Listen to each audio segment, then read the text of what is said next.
Herzlich willkommen zur Sternstunde Religion. Heute sind wir zu Gast auf dem Monte Verita oberhalb von Ascona. Das ist der einzige Ort in der Schweiz, wo Tee angebaut wird und wo es ein bisschen aussieht, als wäre man in Japan. Denn heute geht es bei uns um den Shintoismus. Das ist jene Religion, die es eigentlich nur in Japan gibt. Über 80.000 Shinto-Schreine soll es geben, erkennbar an dem typischen knallroten Tor, dem Eingang.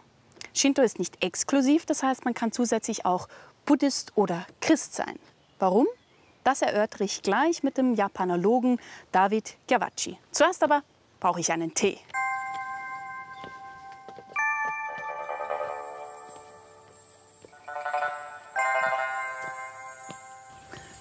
Konnichiwa. Konnichiwa. Danke, dass Sie mich empfangen, Erihoma. Sie halten ja hier in der Casa del Tè, also dem Teehaus, Teezeremonien ab. Was genau ist der Zweck dieser Zeremonien? Die Teezeremonie wurde erst von buddhistischen Mönchen praktiziert. Sie haben die Philosophie des Zen in die Zeremonie eingebracht. Sie meinen den Zen-Buddhismus, oder? Ja, den Zen-Buddhismus. Die Zeremonie besteht aus 4 Aspekten: Harmonie, Respekt, Reinheit und Stille. Zwischen Gast und mir, die die Zeremonie durchführt, aber auch der Menschen untereinander. Dazu trinkt man Tee.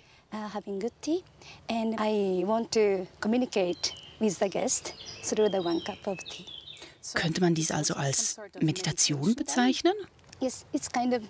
Ja, man kann es als Meditation bezeichnen. Auch für mich selbst ist es eine Meditation, wenn ich die Zeremonie vorbereite. Hat der Gast das Tor durchschritten, soll er seine Sorgen ablegen und seinen Alltag hinter sich lassen und sich nur auf den Moment und den Tee konzentrieren. In absoluter Stille. Tee kommt ja ursprünglich aus China, wurde dann nach Japan eingeführt. Welche Bedeutung hat Tee heute in Japan?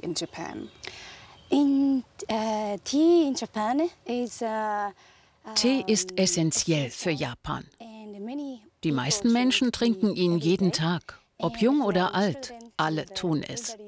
Er wird zu den Mahlzeiten getrunken oder hinterher. Und wir trinken ihn auch zur Entspannung. Wichtig ist der Tee auch als Empfangsgetränk, also um Gästen die Ehre zu erweisen.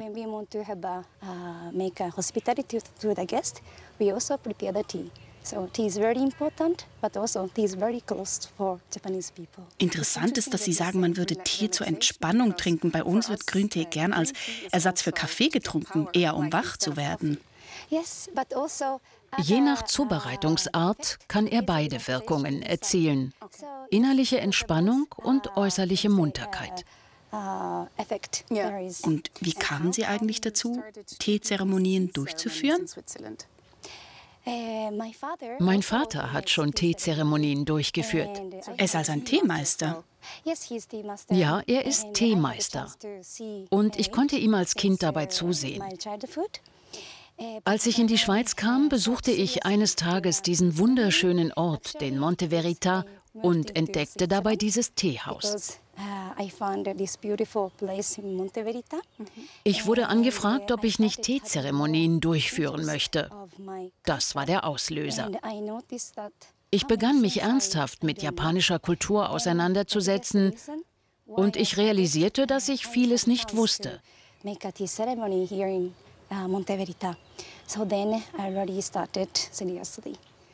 Okay, dann lassen Sie uns ins Teehaus gehen und David Gyavatschi treffen. Yes, so please. Thank you.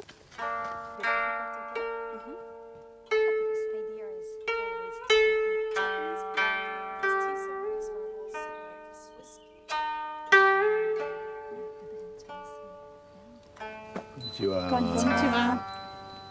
And now I will show you. Wir reinigen uns die Hände und den Mund und lassen den Staub des Alltags hinter uns.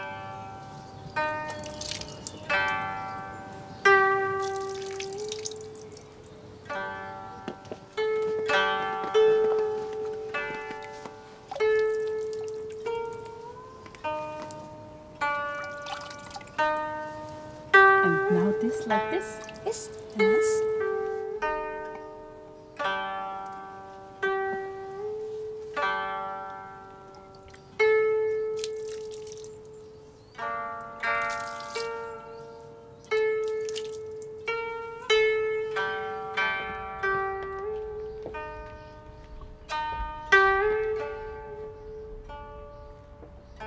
Herr Chiavacci, wir sind jetzt im Teezimmer des Casa del Té eben.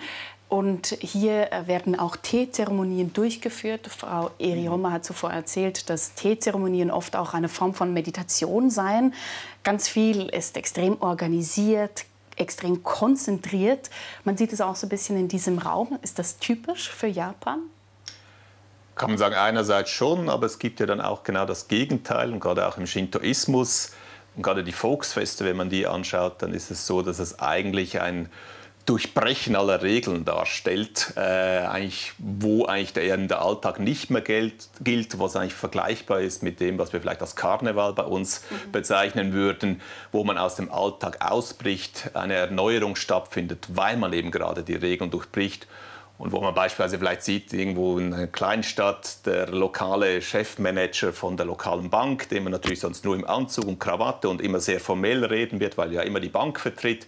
Und plötzlich rennt er dann am Matsuri eben mit einem leichten Lendenschurz, sehr betrunken und singend sozusagen durch die Straßen. Aber das geht dann eben, weil das ist die Zeit der Ausnahme. Und am nächsten Tag kommt er dann wieder mit der Anzug ins Büro und in die Stadt und ist wieder jemand ganz anderer sozusagen. Also eine willkommene Abwechslung, um eben auch aus diesen Mustern dann auszubrechen, diese Matsuri. Genau, Feste. Also den Alltag würde man so in Japanisch als Ke bezeichnen. Der mühsame, schwere Alltag, wo man sich eben an diese formellen Regeln halten muss. Und das Matsuri wäre dann eigentlich das Hare, diese Zeit der Erneuerung, wo man zusammen mit den Göttern eine Feier abhält und wo man eben mit den Göttern sozusagen das Rad der Zeit am Laufen hält und wieder die Energie erneuert entsprechend.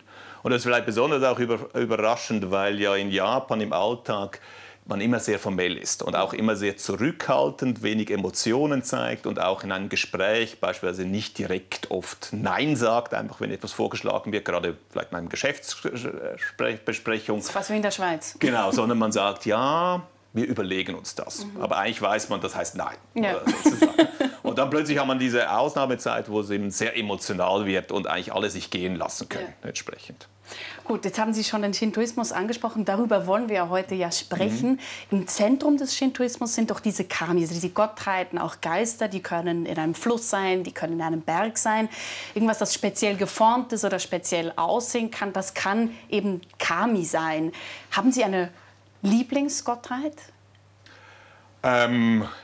Also natürlich vielleicht die bekannteste Gottheit ist natürlich die Sonnengöttin, weil sie natürlich auch die Gottheit ist des Kaisergeschlechts entsprechend und natürlich in ganz Japan entsprechend vielleicht die bekannteste Gottheit ist.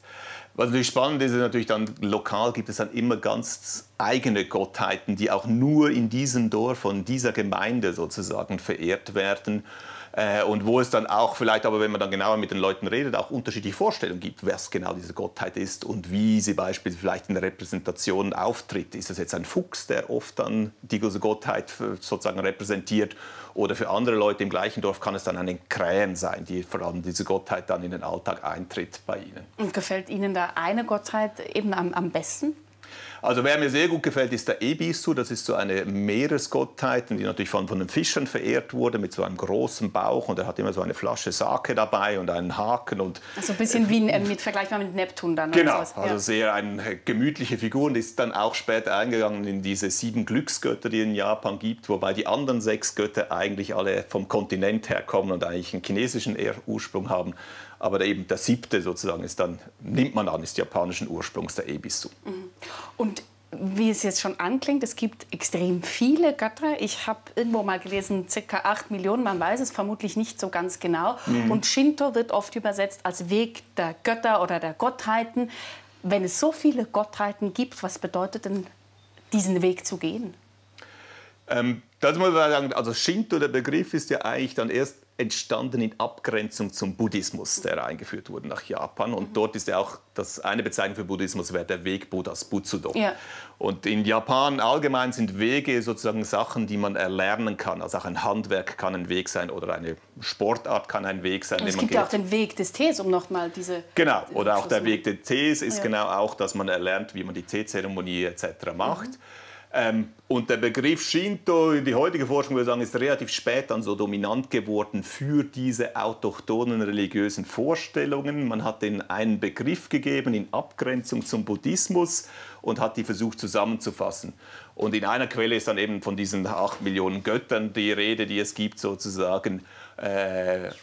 Aber natürlich so genau weiß es eigentlich niemand, weil es eben auch nicht so irgendwo eine Aufzeichnung gibt, was alles genau Götter sind im Shintoismus, sondern je nachdem auch lokal Leute sozusagen bestimmen können. Das ist jetzt unsere Gottheit. Vielen Dank. Aber wenn Sie eben sagen, wenn das ein später Begriff ist, vielen Dank, dann stellt sich ja trotzdem die Frage, was heißt es, diesen Weg zu gehen? Können Sie das doch noch etwas genauer erläutern? Also dort ist wichtig zu sehen, der Shintoismus ist nicht so etwas wie eine Bekenntnisreligion. Also es ist nicht, dass irgendwann man entscheidet, ich glaube jetzt an shintoistische Götter. Sondern die Idee dahinter ist, wir haben eine lokale Gemeinschaft, ein Bauerndorf oder ein Quartier in einer Stadt und das interagiert mit Kräften in der Natur. Und dazu muss man auch sehen, dass natürlich die Kräfte in der Natur in Japan, klar, einerseits sind sie natürlich sehr positiv, beispielsweise der Frühling, die Sonne ermöglicht dann, dass man wieder ernten kann, wieder aussäen kann etc. Aber andererseits sind sie in Japan natürlich auch negativ, oder? Wir haben ja viele Naturkatastrophen, vielleicht zu viel Niederschlag und dann gedeiht die Ernte nicht etc. etc. Und man versucht irgendwo zu interagieren mit diesen Kräften und sie sozusagen so zu drehen, dass sie dann ins Positive gewendet werden. Entsprechend ist es auch nicht so, dass diese Kami positiv belegt sind, sondern es sind einfach Kräfte, mit denen man sich arrangieren muss. Also und der Mensch greift dann lenkend ein, indem er quasi die Götter auch besänftigt. Genau, er versucht über Rituale sie sozusagen auf seine Seite zu ziehen und die Basisidee wäre, wenn ich das Ritual richtig ausführe, dann kann ich die Götter für mich einsetzen, dann helfen sie mir. Und wenn es nicht klappt, dann habe ich höchstwahrscheinlich irgendeinem Ritual etwas falsch gemacht oder es ist zu einer Verunreinigung gekommen. Und deswegen habe ich nicht das erreicht, was ich damit wollte. Und wie machen wir jetzt dieses Ritual richtig? Wie stößt man damit auch an? Oder etwas daran nippen sozusagen. Was mich wundert, wenn es eben so viele Götter gibt, kann alles Mögliche, wenn Sie auch sagen besänftigen, die Götter besänftigen, kann alles Mögliche eine Gottheit sein oder eben diese göttliche Kraft haben? Ja, im Prinzip ist auch dort, es ist nicht, oder der Betrachter von außen schreibt sozusagen diesen Kami-Charakter einem Gegenstand, einem Tier. Also es liegt im Auge des Betrachters? Also der sagt, hier haben wir eine Qualität, diese Tasse hat jetzt eine besondere Qualität, das ist sie vielleicht als so eine gewisse Göttlichkeit besitzt aus meiner Sicht und ich sie sozusagen wie auch mit verehre entsprechend und ich auch mit entsprechender Ehrfurcht ihr begegne etc. Und dazu muss man natürlich sagen, klar, diese Gottheiten, das sind ja auch nicht jetzt in einem christlichen Sinne allmächtige Götter, sondern es sind eben einfach Kräfte in der Natur, besondere Qualitäten, die sozusagen vorhanden sind, die ich als Mensch eben besonders positiv belegen möchte. Also es geht dann eben auch um dieses harmonische Wechselspiel zwischen quasi der menschlichen Welt und dann eben dieser göttlichen und natürlichen Welt. Genau, und viele dieser Matsuri, die wir vorher angesprochen haben, also sind eigentlich Jahresanlässe, die befinden an bestimmten Daten statt, also beispielsweise im Frühling, die erste Aussaat, wo man eben versucht, die Kraft der Götter einzusammeln, damit dann die Saat auch aufgeht entsprechend. Und dann vielleicht ein sehr schönes Beispiel für ein solches Matsuri finden wir auch schon in den ältesten Schriften. Da gibt es eine Geschichte, ein Tabu wird gebrochen, es kommt eben sozusagen zu einer Verunreinigung. Die Sonnengöttin zieht sich zurück in eine Felsenhöhle und verschließt die. Die Welt wird dunkel und die Götter, die anderen, müssen sie irgendwie herauslocken. Und sie bringen dann ganz viele Opfer und beten, aber was dann schlussendlich erfolgreich ist, um sie herauszulocken, ist, dass eine Göttin auf einen Eimer steigt, einen Tanz aufführt, einen ganz wilden, und dann auch ihre Brüste und Genitalien entblößt. Die anderen Götter brechen in schallendes Gelächter aus. Und dann öffnet die Sonnengöttin ein bisschen den Felsen, kommt ein bisschen rausschauen, weil so lachen die, ja. Genau. Und dann wird sie rausgezogen und dann kommt die Sonne wieder sozusagen in den Alltag zurück. Und man kann sagen, oder hier sieht man diesen Zyklus, der Herbst, der Winter, die Sonne zieht sich zurück. Und über ein Matsuri, über eine gemeinsame Feier holen wir sie dann wieder zurück und halten sozusagen eben dieses Rad der Zeit am Laufen und sorgen dafür, dass wieder der Frühling und der Sommer kommt. Da sieht man ja auch, dass die Götter offenbar auch menschliche Züge haben, wenn sie aus Neugier die Göttin quasi rauskommt. Und was mich da noch besonders interessiert hat in der Beschäftigung jetzt mit dem Shintoismus vor diesem Gespräch, ist zu sehen, dass es einen ganz praktischen Bezug hat. Wenn man das jetzt auch vergleicht mit dem Christentum, wo es zum Beispiel auch um Jenseits und so weiter geht, geht es im Shintoismus ganz stark darum, ich gehe in einen Schrein, um eine gute Prüfung zu machen, um eine gute Operation zu bekommen. Ja, also da sieht man sehr pragmatischen sozusagen Haltung gegenüber, vielleicht generell gegenüber Religion, aber ganz besonders im Shintoismus, auch weil es eben in Japan gleichzeitig auch den Buddhismus gibt, der sozusagen eben die Fragen des Jenseits, der Erlösung etc. abdeckt und damit der Shintoismus sich wirklich auf das Leben konzentriert. Es gibt auch so diese einfache Einteilung, die natürlich im Detail nicht stimmt, dass man sagt, der Shintoismus ist für das Leben da und der Buddhismus ist für den Tod da entsprechend. Und eben gerade shintoistische Schreine dann oft eingesetzt werden, Geburt eines Kindes, Autofahrprüfung, was auch immer. Ich gehe mal in den Schrein, ich bringe ein kleines sozusagen Gabe, hänge vielleicht so ein Schildchen auf, wo ich meinen Wunsch gegenüber den Göttern äußere. Und wenn es nichts nützt, dann schadet es zumindest natürlich auch nichts. Das ist eigentlich so ein bisschen die Einstellung von den Japanern. Der wichtige Punkt an dem ist ja auch noch, dass es eben offenbar ganz normal ist, Shintoist und Buddhist gleichzeitig zu sein, was dann wiederum eben für Leute aus dem Westen oft besonders anmutet, weil wir Bekenntnisreligionen kennen. Es gibt einen Glauben, den man verfolgt und nicht, ich glaube an Buddha und Mohammed und Jesus gleichzeitig.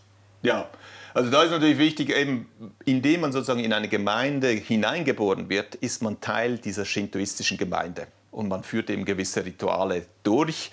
Das gehört sozusagen zum Alltagleben dazu oder eben zu diesen Feierlichkeiten, die man durchführt. Und gleichzeitig ist es aber auch so, dass eigentlich jede Familie in Japan seit dem 17. Jahrhundert in einem buddhistischen Tempel eingeschrieben ist, um zu beweisen, dass sie Buddhisten sind und nicht Christen. Und das führt natürlich dazu, dass auch unabhängig davon, ob ich jetzt an genau diese buddhistische Lehre glaube, über die Familie ich wiederum zu einem buddhistischen Tempel gehöre. Und wenn jemand stirbt aus der Familie, dann wird man ein Beerdigungsritual dieses buddhistischen Tempels, dieser buddhistischen Schule durchführen. Also auch dort, selbst auch beim Buddhismus, ist eigentlich nicht so ein klares Bekenntnis und persönliche Überzeugung wichtig, sondern es ist eigentlich, man könnte sagen, eine Familienreligion oder auch eine Familientradition, wie man mit dem Tod umgeht, über eben gewisse Rituale. Jetzt müssen Sie, glaube ich, noch kurz erklären, weshalb man nicht Christ sein sollte, beziehungsweise sich als Buddhist ausweisen. Also das Christentum kam ja im 16. Jahrhundert nach Japan und die haben natürlich auch begonnen zu missionieren und relativ erfolgreich auch. Und dann im frühen 17. Jahrhundert kam es eigentlich wieder zur großen Reichseinigung, also es entstanden wieder sozusagen feste politische Strukturen mit dem Tokugawa Bakufu an der Spitze, einer neuen Regierung. Und dann im frühen 17. Jahrhundert gab es aber einen Aufstand der Christen gegen diese neue Regierung. Der wurde niedergeschlagen und in der Folge davon hat aber das Bakufu beschlossen, das Land abzuschließen. Man hat nur noch mit den Holländern Handel getrieben, weil die sozusagen einverstanden waren, dass sie auch Handel treiben, ohne gleichzeitig christlich missionieren zu können. Die Spanier und die Portugiesen wollten das nicht und die hat man dann sozusagen ausgeschlossen vom Handel. Und gleichzeitig hat man eben dann festgelegt, jede Familie muss sich in einem Tempel einschreiben, um zu beweisen, dass sie keine Christen sind, weil man sozusagen die Christen als eine externe Kraft oder eine externe Religion eingeschätzt hat, die sozusagen das politische System destabilisieren könnten. Was mich noch interessiert, wenn Sie jetzt sagen, dass diese göttliche Kraft eben ganz oft auch in eben Naturphänomenen, also Steinen, Tieren, überhaupt Bäumen zum Beispiel vorkommt, hat es auch einen Rückschluss oder kann man einen Rückschluss ziehen auf eine Form von Klimaschutz und so weiter oder kann man das nicht beobachten?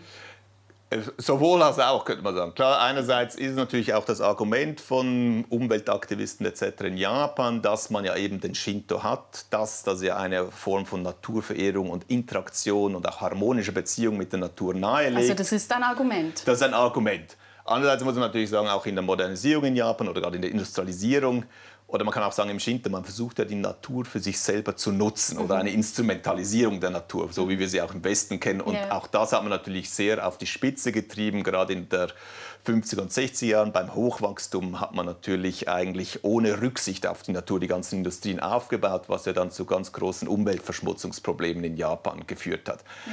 Also da muss man einfach sehen, es kann als Argument verwendet werden, aber man kann den Shinto auch sozusagen drehen als ein Argument, genau, um die Natur sozusagen auszunutzen. Und was ist denn dran an dem Gedanken, dass eben aufgrund dessen, dass jedes Objekt auch diese Göttlichkeit haben kann, dass Shintoisten oder eben Japaner einen einfacheren Zugang oder vielleicht sich weniger Probleme machen mit dem Umgang mit Robotern? Gut, da kann man natürlich sagen, einerseits ist sicher ein Faktor, wie ich eben vorher gesagt habe, diese Teetasse könnte jetzt für mich auch eine Art Kami sein. Oder auch ein schöner Stein oder ein besonders glänzender Käfer.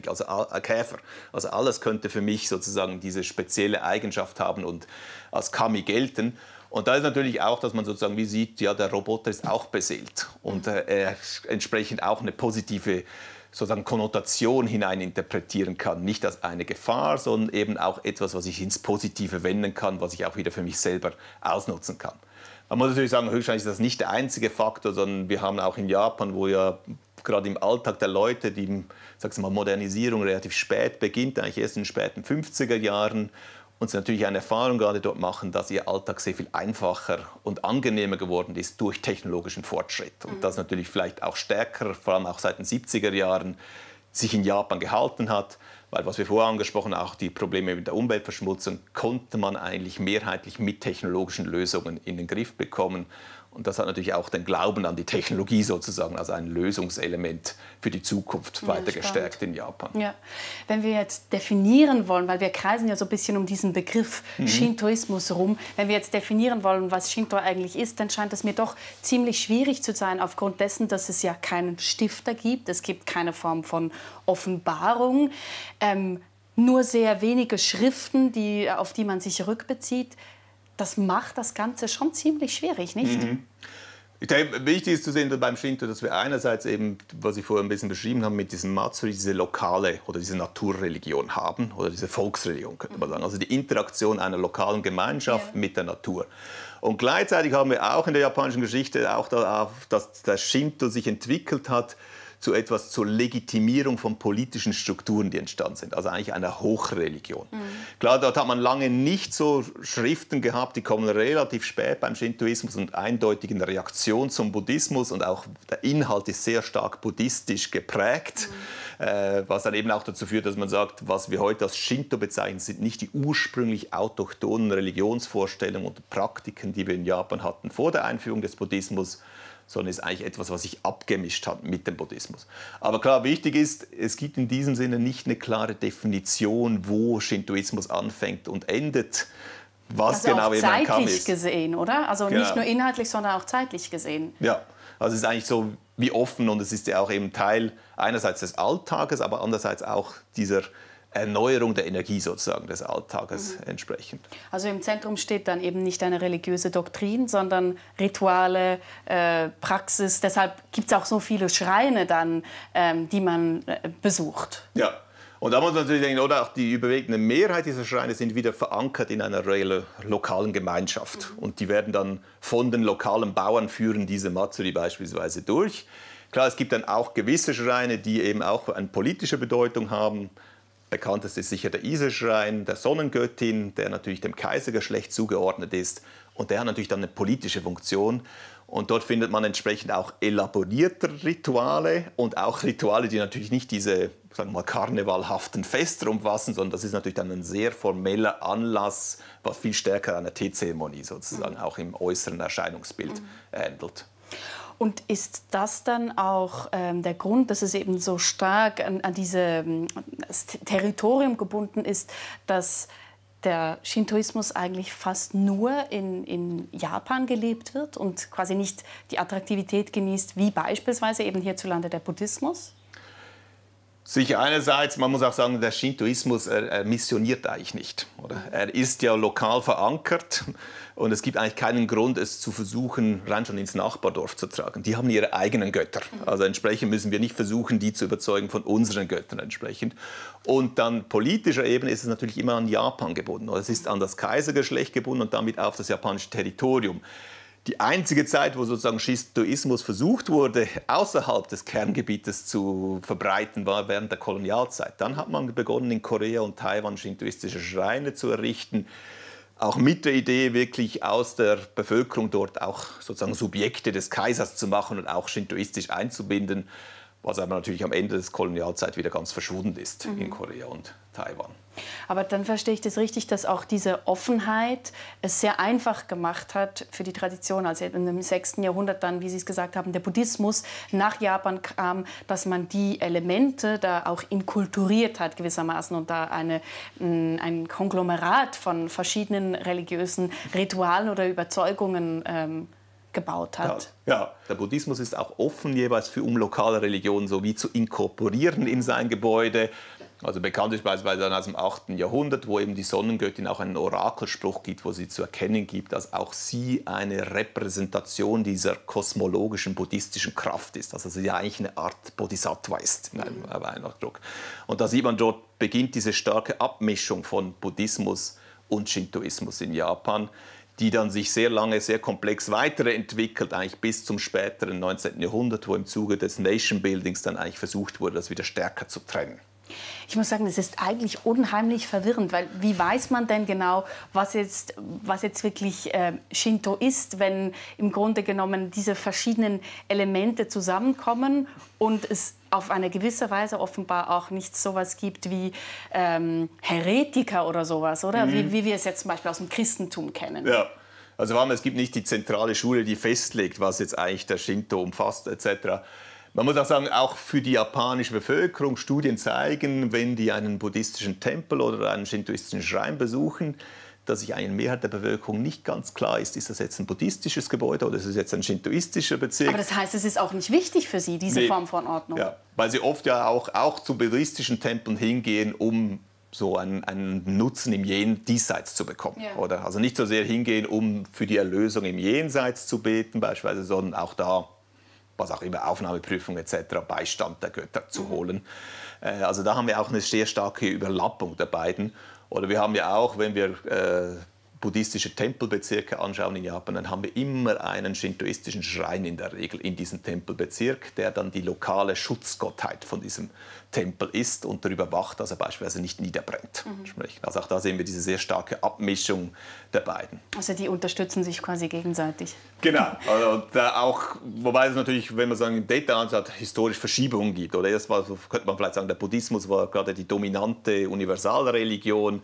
Und mit der Zeit beginnt dann sich der Shintoismus auch wieder ein Stück weit stärker abzugrenzen, gerade als Hochreligion. Versuchen wir noch historisch etwas Ordnung reinzubringen. Es gibt meines Wissens 2 Theorien, quasi wie alt das der Shintoismus ist. Und Sie haben es zuvor schon angedeutet. Die eine ist eben zu sagen, Shinto ist die Urreligion Japans. Und da gibt es die andere, die sagt, nein, nein, das ist eigentlich eine Erfindung des 19. Jahrhunderts. Und zuvor hat es sowas wie eine eigene Shinto-Religion nicht gegeben. Liegt die Wahrheit irgendwo dazwischen? Oder wo muss man sie suchen? Ja, man muss sagen, was man eigentlich so im 19. Jahrhundert angenommen hat, ist, dass man versuchen kann, den Shintoismus von all seinen buddhistischen Elementen zu reinigen und dann auf diese japanische Urreligion kommen wird. Und man hat das auch ein Stück weit versucht zu machen im Zuge eben der Nationenbildung, um auch diese eigene Identität herauszugründen und eine Basis für den neuen Nationalstaat zu etablieren. Aber aus der heutigen Forschung würden wir sagen, das ist nicht möglich, weil selbst die frühesten Schriften, die wir haben in Japan, haben eindeutig buddhistischen Einfluss. Also man kann das ganz leicht nachweisen. Die sind wie alt, diese ältesten Die sind aus dem frühen 8. Jahrhundert. Und auch dort sehen wir eben eindeutig buddhistische Ideen, aber auch taoistische Ideen, die der Buddhismus in seiner Entwicklung über China mit aufgenommen hat, die dann dort hineinwirken sozusagen. Und in dem Sinne ist es vielleicht schon richtig zu sagen, der Shinto, auch dieser Begriff wird eben sehr wichtig im späten 19. Jahrhundert und auch in Abgrenzung zum Buddhismus und für die Identitätsbildung des neuen Nationalstaates ein zentrales Element. Das ist hochinteressant. Das führt mich zur nächsten Frage, nämlich es gibt ja so einen Entstehungsmythos, der besagt, dass Japan ein Götterland sei, beziehungsweise von Göttern eigentlich geschaffen. Und da dann auch die Aussage, Shinto ist mehr eine Form von eben Ideologie. Das klingt bei Ihnen auch schon so ein bisschen an, als eben eine Religion. Was würden Sie sagen, stimmt das so? Ja, also gut, grundsätzlich ist natürlich die Frage wieder, wie definieren wir Religion entsprechend. Dazu muss man auch sagen, im Japanischen wird Religion eben sehr, auch von der Begriff, der verwendet wird für Religion, Shukyo, hat man auch wieder die Lehre mit drin. Und deswegen auch, dass viele Leute in Japan denken, Shinto ist eigentlich nicht eine Religion, im engeren Sinne zumindest, weil es ja nicht diese klar definierte Lehre gibt, sondern es sind gewisse Praktiken, eine Interaktion mit der Natur etc. Also man versteht unter dem Begriff, den Sie jetzt genannt haben, Religion eher dann sowas wie ein Christentum, ein Islam. Genau, also Islam, Christentum oder eben Buddhismus, wo wir ja die Sutren haben, wo eindeutig verschiedene Schulen unterschiedliche Lehren betreten. Und beim Shinto haben wir das eben in der Regel nicht. Und deswegen auch, dass viele Leute denken, das ist nicht eine Religion.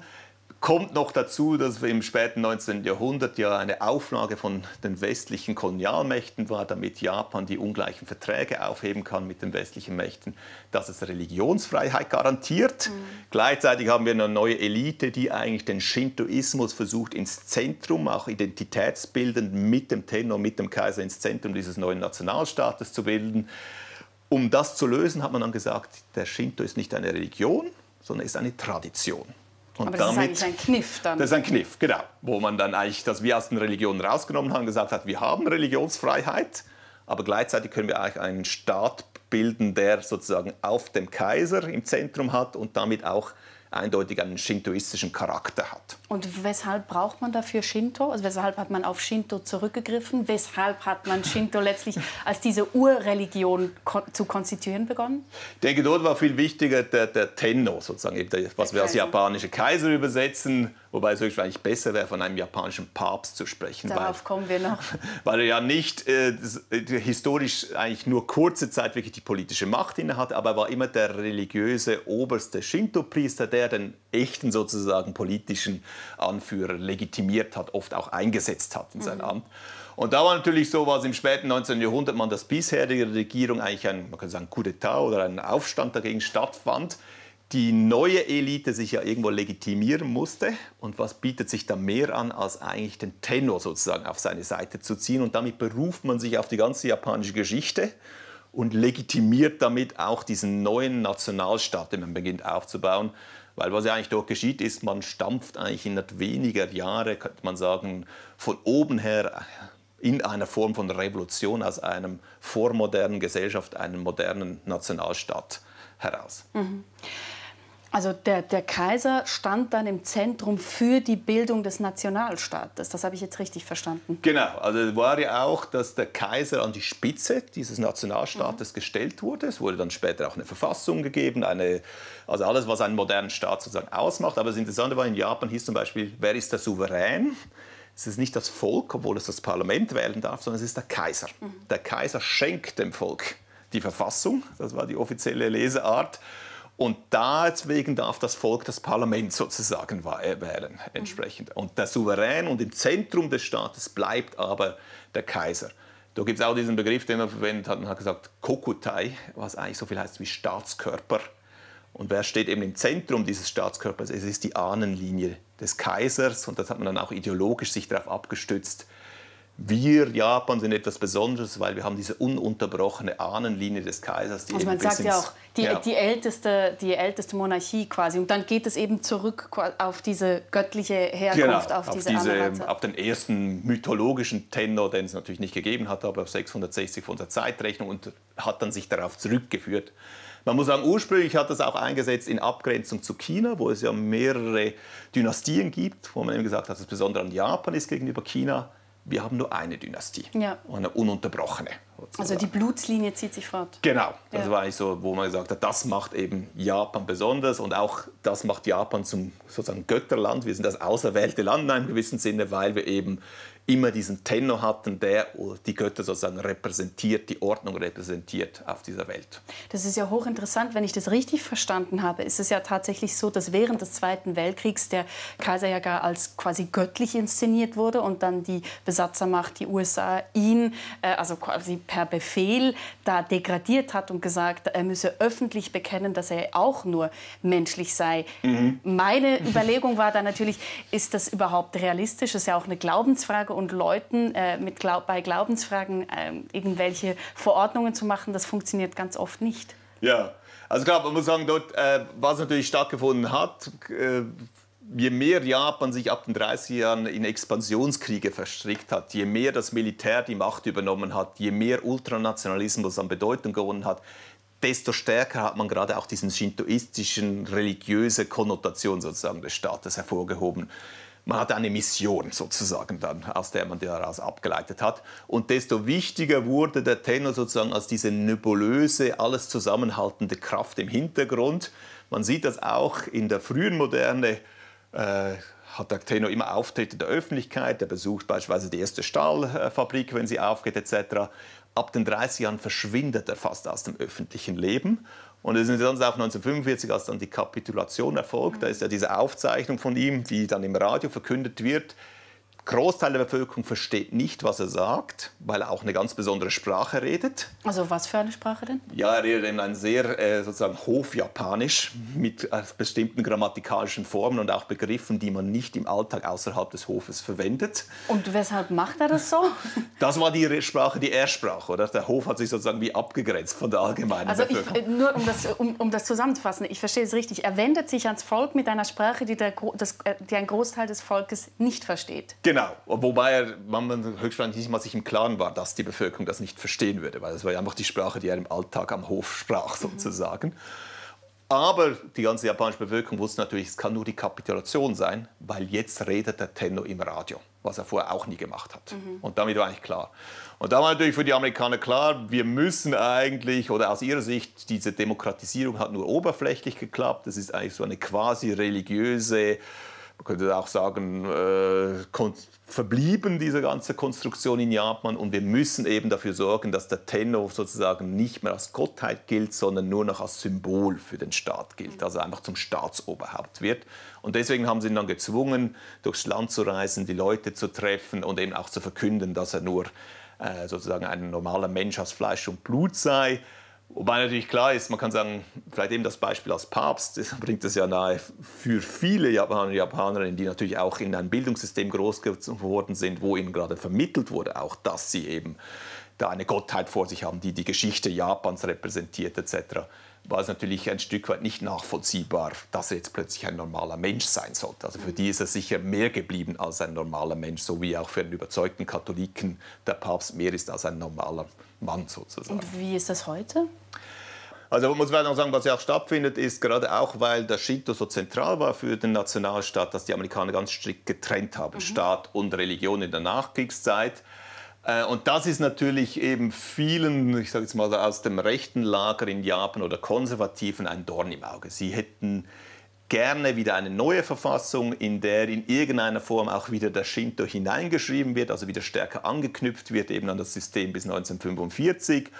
Und sie möchten sicher, auch für sie ist natürlich der Tenno eben auch immer mehr geblieben als ein normaler Mensch. Ja. Er war eben immer, ich sage jetzt mal, ihr Papst sozusagen. Und entsprechend möchten sie natürlich auch, dass er wieder stärker auch in diese Richtung sozusagen eine Funktion bekommt entsprechend. Wobei, was sicher ist, was keine Mehrheit in der Bevölkerung sicher finden wird, ist so eine Rückkehr mit einem, eigentlich war er ja vorher ein absolutistischer Herrscher, zumindest auf dem Blatt Papier. Ja. Man nimmt an, dass er nicht wirklich diese Funktion wahrgenommen hat, aber er hätte eigentlich wirklich von oben diktieren können. Und das wird sicher nicht sozusagen von einer großen Mehrheit der Bevölkerung unterstützt. Weil Sie jetzt mehrfach diese Verbindung zum Papst auch gemacht haben.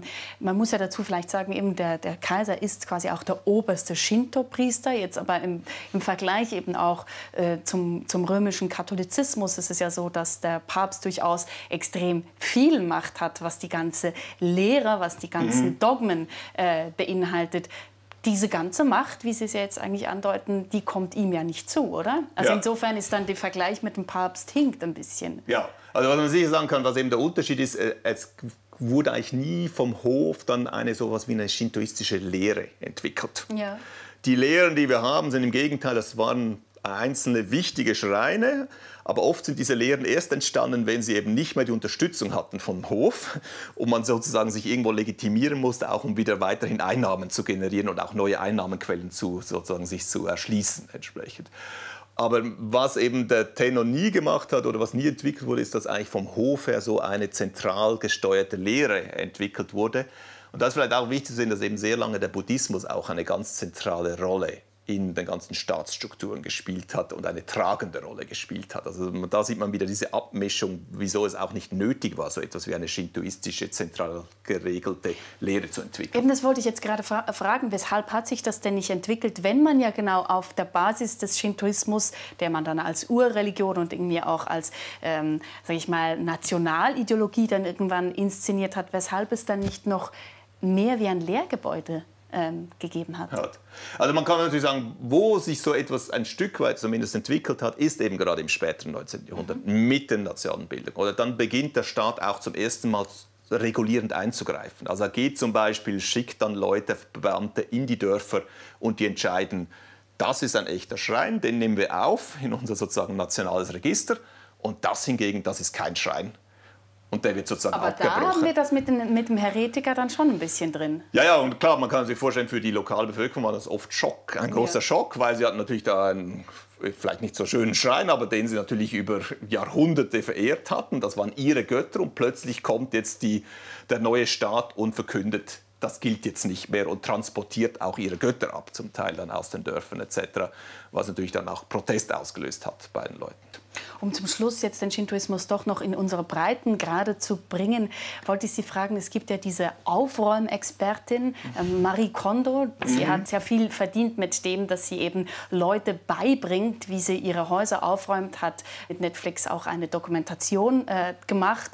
Und sie hat ja selber auch in einem Shinto-Schrein gearbeitet. Sieht man das an ihrer Arbeit irgendwie, dass sie da wirklich diese Hintergründe hat? Teilweise kann man sagen schon, aber auch da ist vielleicht nicht so sehr eine Lehre, die so im Vordergrund steht dahinter, sondern es ist auch wieder eine Möglichkeit des Zuganges sozusagen. Und es ist klar, sie kommt ja vor allem noch zu Leuten nach Hause, die offensichtlich Mühe haben, Ordnung zu halten oder auch Dinge wegzuwerfen. Und ich denke, ihr Erfolg hat natürlich auch damit zu tun, weil sie ja dann hineinkommt sozusagen von außen, auch mit einer Ehrfurcht ja zuerst mal dem Haus begegnet, den Einwohnern begegnet und auch sozusagen aus dieser Ehrfurcht heraus dann mit diesem Aufräumen beginnt. Und dann ist es ja nicht, dass man etwas wegwirft, sondern eigentlich mehr eine Verabschiedung von einem Gegenstand stattfindet. Und das ist vielleicht auch, was dann den Leuten wiederum es einfacher macht oder dann diese Person, die von außen sozusagen das wie einen Anschub gibt, dann auch die Möglichkeit gibt, sich eben von gewissen Dingen zu trennen, die sie vielleicht aus eigenem Antrieb oder aus eigener Kraft nicht fertiggebracht hätten. Aber hat sie den Erfolg auch oder hätte sie den auch in Japan oder ist es einfach primär etwas, das für uns in dieser Form der Exotik interessant ist? Also ich denke, im Ausland ist natürlich sicher die Exotik. Man muss sagen, sie hat durchaus auch einen gewissen Erfolg in Japan. Aber dort ist es natürlich nicht so exotisch wie vielleicht bei uns entsprechend. Genau. Es ist ja auch bezeichnet, sie hat damit begonnen, als sie in den USA schon gelebt hat. Entsprechend. Und sie hat natürlich dann eben auch, weil sie sozusagen als Außenseiterin in die Haushalte hineinkommt und einen fremden Zugang sozusagen auch zum Aufräumen vermitteln kann, über ihre shintoistischen Praktiken, die sie mit hineinbringt, da natürlich auch sozusagen, man könnte sagen, wie einen exotischen Vorteil entsprechend. Dann bedanke ich mich ganz herzlich für dieses Gespräch und die vielen aufschlussreichen Gedanken, Herr Chiavarchi. Ich danke Ihnen.